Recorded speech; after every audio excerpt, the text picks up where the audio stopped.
यह रांची गांव की कहानी है। एक ऐसा गांव जहां हर तरफ हरियाली बिखरी हुई थी और गांव के पीछे एक घना जंगल शुरू हो जाता था। उस जंगल के किनारे पर एक साधारण मिट्टी का घर था। इस घर में राजू रहता था। गांव में वह सबसे प्रसिद्ध आदमी था। अमीर होने की वजह से नहीं, बल्कि उसकी बनाई मटन चावल की वजह से, जिसे पत्ते पर परोसा जाता था, वह पूरे इलाके में सबसे स्वादिष्ट माना जाता था। राजू के पास कोई ठेला नहीं था, कोई दुकान नहीं। वह अपने घर में मटन पकाता था और लोग नीम के पेड़ के नीचे घर के बाहर पत्ते बिछाकर बैठ जाते थे। जंगल की ठंडी हवा, लकड़ी की लौ और मसालों की खुशबू, ये सब मिलकर ऐसी माहौल बनाते थे कि भूख अपने आप दोगुनी हो जाती थी। एक दिन राजू ने दोपहर से ही मटन को चूल्हे पर रख दिया था। लकड़ी धीरे धीरे जल रही थी और पात्र से मसालों की खुशबू हवा में फैल रही थी। अरे राजू, मटन पक गया या नहीं? मुझे बहुत भूख लगी है भाई। बस 10 मिनट और इंतजार करो, मटन अभी पकने वाला है। अरे भाई, इतना समय हो गया, थोड़ी और लकड़ी डालो, जल्दी पकेगा। नहीं भाई, ये असली जादू है। मटन को धीरे धीरे पकाने से ही मसाले अंदर तक उतरते हैं। जल्दबाजी में पकाया तो स्वाद चला जाएगा। ठीक है गुरु, जैसा तुम कहो, जल्दी लाओ, पेट में चूहे कूद रहे हैं। थोड़ी देर बाद राजू ने पात्र उतारा। मटन पूरी तरह से रस में डूबा हुआ था। उसने पत्ते पर पहला खिलता हुआ चावल प्यार से परोसा और मटन ऊपर रखा। साइड में पापड़, नींबू और प्याज रखे। गांव वाले खाने लगे। भाई, ऐसा स्वाद कहीं और नहीं मिलता। मटन इतना रसीला है कि हर कौर मजेदार है। राजू, सच बताओ, तुम जादू करते हो? तुम्हारा ही ऐसा मटन मिलता है? राजू बस मुस्कुराता था। थोड़ी देर में सारा मटन खत्म हो गया। लोग संतुष्ट होकर उठे और राजू ने अपना कुल्हाड़ी उठाया और फिर से जंगल की ओर लकड़ी काटने चला गया। राजू जंगल में लकड़ी काट रहा था। कुल्हाड़ी की आवाज गूंज रही थी जब अचानक झाड़ियों के पीछे से घोड़ों की आवाज आई। अरे सुनो, हमारे राजा को बहुत भूख लगी है। गांव यहाँ से कितनी दूर है? महाराज, गांव यहाँ से बहुत दूर है, लेकिन मेरा घर पास में है।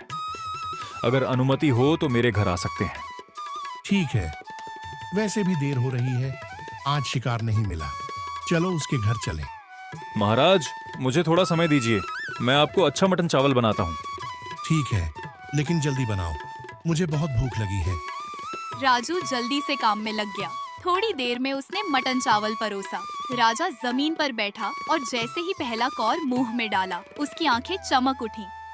वाह, सच कह रहा हूँ, मुझे कभी ऐसा स्वाद नहीं चखा। हमारे राज्य में कोई ऐसा रसीला मटन नहीं बनाता।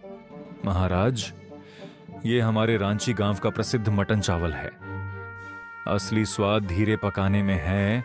खाना खत्म होने के बाद राजा और सैनिक चले गए। थोड़ी देर बाद राजू कुछ चीजें लेने गांव गया। वहाँ कुछ लोग घबराए हुए मिले। राजू, तुम जानते हो पास के गांव का राजा हम पर हमला करने वाला है। हाँ, अभी थोड़ी देर पहले वही राजा अपने सैनिकों के साथ रास्ता ढूंढ रहा था। हमारे राजा ने पीछा किया, लेकिन वे छिप गए। सुनकर राजू के पैर तले जमीन खिसक गई। उसे याद आया, राजा उसके घर खाने के बाद गया था। वह दौड़कर घर लौटा और अंदर गया और बड़बड़ाया।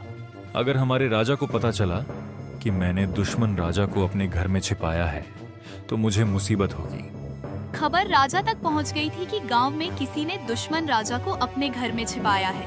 राजा गुस्से में आ गया। उसी दिन दरबार बुलाया गया। जिसने हमारे दुश्मन को अपने घर में शरण दी है, उसे ढूंढो और मेरे सामने लाओ, और जिसे उसकी जानकारी मिलेगी, उसे बहुत सारे हीरे और जवाहरात दूंगा।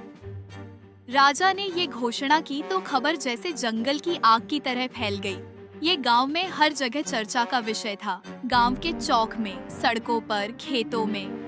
अरे, अगर मुझे पता चला कि वो गद्दार कौन है, तो मैं अमीर हो जाऊंगा। ऐसे नहीं पता चलेगा, ढूंढना पड़ेगा भाई, तभी कोई सुराग मिलेगा। राजू के घर के पास रहने वाला मधु ये सब चुपचाप सुन रहा था। अगर राजा मुझे इतने हीरे और जवाहरात देने वाला है, तो लगता है अब मेरी किस्मत मेहरबान होने वाली है। उसे याद आया, कल शाम राजू के घर के पास घोड़ों की आवाज सुनी थी। मधु तेज कदमों से राजू के घर पहुंचा और बाहर से चिल्लाया, अरे राजू, ओ राजू, घर पर हो? अंदर से कोई आवाज नहीं आई। लगता है जंगल में लकड़ी काटने चला गया है। तभी राजू पीछे से आया। अरे मधु, मटन अभी नहीं पका, थोड़ी देर में आना। मैं मटन खाने नहीं आया भाई, मैं तुम्हें कुछ खबर देने आया हूँ। क्या खबर? राजा ने आज घोषणा की है, जिसे गद्दार की जानकारी मिलेगी, जिसने दुश्मन राजा को घर में छिपाया है, उसे बहुत सारे हीरे और जवाहरात मिलेंगे। सुनकर राजू का चेहरा पीला पड़ गया। लेकिन अब कौन जानता है कि दुश्मन को किसने छिपाया? लेकिन मैं जानता हूँ ना। राजू के पैर तले जमीन खिसक गई। कौन है वो? मैं कल अपने राजा को बताऊंगा, कहकर मधु वहाँ से चला गया। राजू वहाँ खड़ा रहा, उसका दिमाग सुन्न हो गया। अब क्या होगा? अगर राजा को पता चला तो मुझे जिंदा नहीं छोड़ेगा। दूसरी तरफ दुश्मन राजा अपने महल में गुस्से में था। रसोई में खड़े होकर वह अपने रसोइये पर चिल्ला रहा था, तुम रांची जैसा मटन चावल क्यों नहीं बना पाते? तुम्हारे पास दुनिया भर के मसाले हैं, फिर भी ऐसा स्वाद क्यों नहीं आता? सर, मैंने पूरी कोशिश की है। महाराज, आपने जो मटन चावल खाया है वो खास लकड़ी के चूल्हे पर पकाया जाता है। उसी लकड़ी की धीमी लौ मटन को अनोखा स्वाद देती है। ऐसा लकड़ी हमारे राज्य में नहीं है, इसलिए स्वाद वैसा नहीं आता। बहाने मत सुना, मुझे वो मटन खाना है। जाओ और लाओ। थोड़ी देर में एक सैनिक राजू के घर की ओर निकल पड़ा। इस बीच राजू घर के अंदर डरते बैठा था। क्या मुझे खुद जाकर राजा को पूरी सच्चाई बताऊं? शायद सजा कम हो। तो तुम यहाँ हमारे राजा को तुम्हारा बनाया मटन खाना है? जल्दी बनाओ, मैं लेने आया हूँ। लेकिन अगर हम यहाँ से मटन और चावल ले जाते हैं तो रास्ते में ठंडा हो जाएगा, स्वाद खराब हो जाएगा, उसे यहाँ गर्म गर्म खाना पड़ेगा। मुझे समझाने की कोशिश मत करो, जल्दी बनाओ, नहीं तो तुम मुसीबत में हो। डर के मारे राजू ने मटन चावल बनाया। उसने पत्ते में लपेटा और दिया और फिर बोला, मैं आखिरी बार कह रहा हूँ, स्वाद चला जाएगा। सैनिक कुछ न सुनकर चला गया। जैसे ही दुश्मन राजा ने महल में पहला कौर खाया, ये क्या है? इसमें स्वाद नहीं है। ये मटन कहाँ से लाया?